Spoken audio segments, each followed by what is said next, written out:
Isaiah Wong has accomplished so much in his 4 years. He is now on time for graduation.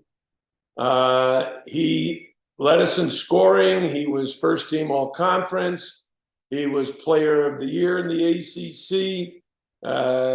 He helped us win the regular season ACC championship and helped lead us to the Final Four. You can't really accomplish much more as a college basketball player than Isaiah Wong did.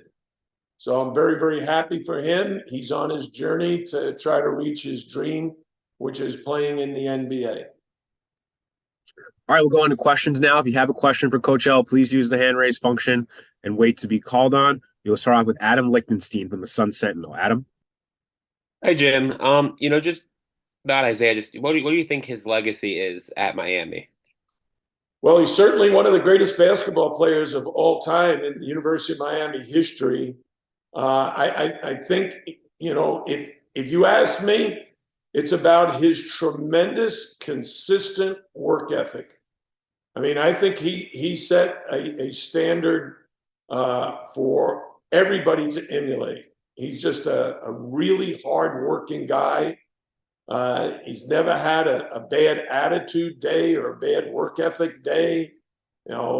He's always come. He's like kind of a quiet leader, but he just leads by example. And I think he's set the tone for us, hopefully for many years to come, certainly during his 4 years.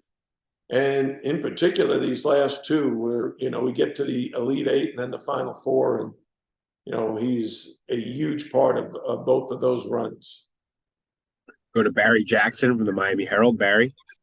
Hi, Jim. What's the updated count of scholarships available you have now? Are you still looking to add 2 transfers? Could there be more than that? And what are you seeking besides a 4 to replace Jordan Miller in the portal? Well, Barry, what I would tell you is recruiting is very fluid. And so we've got to constantly be updating our thoughts and our actions. So I believe right now we're at 9. Things change all the time. Kids could commit.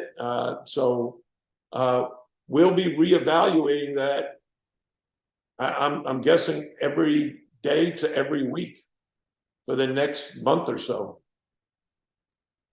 Go to Luke Cheney from Life Wallet Sports. Luke? Hey, Coach. I was just curious, when Isaiah was a high schooler, just what were some of the things that drew you to him as a player back when he was a recruit? Yeah, when we watched Isaiah, he was like 6'2", 162 pounds, but he could score. In high school, he led his team in scoring. He's in AAU ball. He was a tremendous scorer, and we just felt he had a lot of potential. He's a very good athlete, and a hard worker. I mean, I love guys who really work hard, who, going to spend a lot of time in the gym, kind of like gym rats. And in Isaiah's case, from day one, he was in the gym working on his game and just kept getting better and better. So Isaiah, coming out of high school, was recruited, maybe not as highly recruited as some guys, but he certainly was a top prospect for us. Go to Marcus Benjamin from Keynes County. Marcus? Coach, just wanted your take on Isaiah Wong's future in the NBA. What kind of player do you think he'll potentially be on the pro level? I think when the NBA scouts that I have talked to look at him, they really see a guy who's a high-octane scorer who really scored at the college level very well. I know in some of his workouts in previous years, they've encouraged him to expand his range, which he's done. So he's now, I think, a very good three-point shooter. But I think the thing he'll need to do is be able to play both the point and the 2, and be able to guard both 1 and 2s. And I think he's going to be able to do that. In all cases, it's opportunity to play. And in Isaiah's case, if he gets an opportunity to showcase his talents and what he can do, I think he'll take advantage of that. But it's got to be with the right team. it's hard enough to make the NBA, but to really fit in and earn a spot in the rotation is really difficult. So, but we wish him nothing but the best. He's deserves all the success that he'll enjoy in the future. Go back to Adam. Hi again. So yeah, after last year's, great season, you had to replace Cam McGusty and Sam Wardenberg and Charlie Moore. Now this year, losing Isaiah, losing Jordan. Just how do you keep the same culture, the same energy, the same mindset, I guess, when you have to replace so many key players, year after year? Well, that's the whole key to recruiting, to find the right guys, the right pieces that fit in with your culture. And that is what my assistant coaches do a great job of.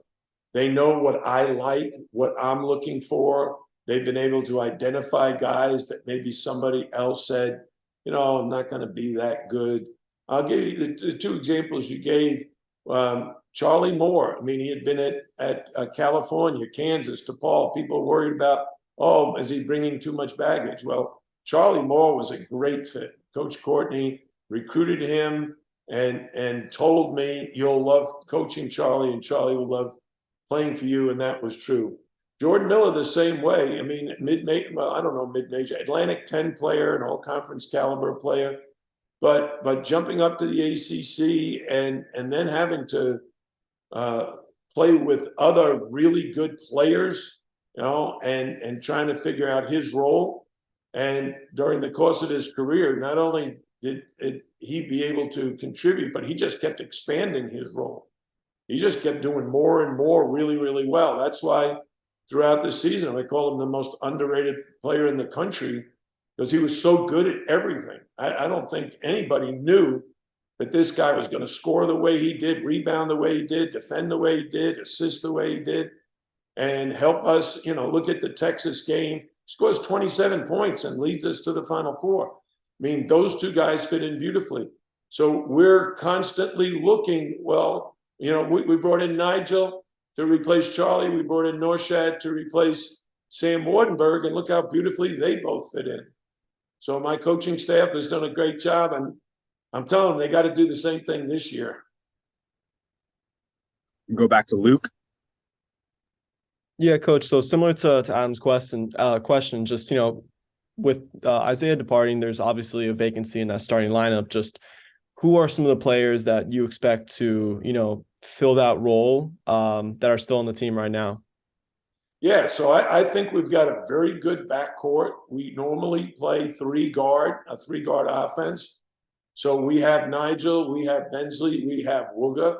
Those three guys had great years this past season, and we expect them to even expand their role this coming year.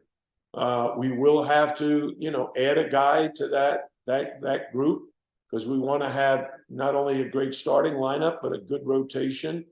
And it's the same thing in the front court. Go back to Adam again. Yeah, since you mentioned, Nigel, Norshad, Wilga, I'm assuming, even though they're draft eligible and eligible to leave, I'm assuming they've told you that they'll be back next year. Well, I've had discussions with all of them, and I will say I'm counting on them for next year. Conversations with players today, you can't predict anything. I think those guys are planning to come back, but who the heck knows in today's college basketball world? Go back to Barry. Jim, without getting into names, do you feel good about where you are in some of your pursuits of players in the portal? And you all had great success in the portal before a Final Four, but do you think the Final Four has given you any boost at all from what you can sense in the portal market? Well, I think success always breeds success. So I think, prospects look at us, they're a little more familiar with us. They know we reached the Elite Eight last year. They know we've made the Final Four. They know the guys are graduating. And I think the one thing's very consistent with all transfers, they're looking for a good landing spot where they fit. And so, we've encouraged them to look closely at our roster and our league and our geographical location, get to know our players, and then decide for themselves. we're a great academic school, so we want kids who are good students who will graduate. We want kids who are really role models in the community. So my coaches are very, very focused on finding the right guys. And then obviously when you're losing the caliber of player like a Isaiah Wong or Jordan Miller or some of the other guys that are moving on, you feel like, hey, we got to find the right guys, because if we do, and they complement the guys we already have, we could have a terrific team again next year.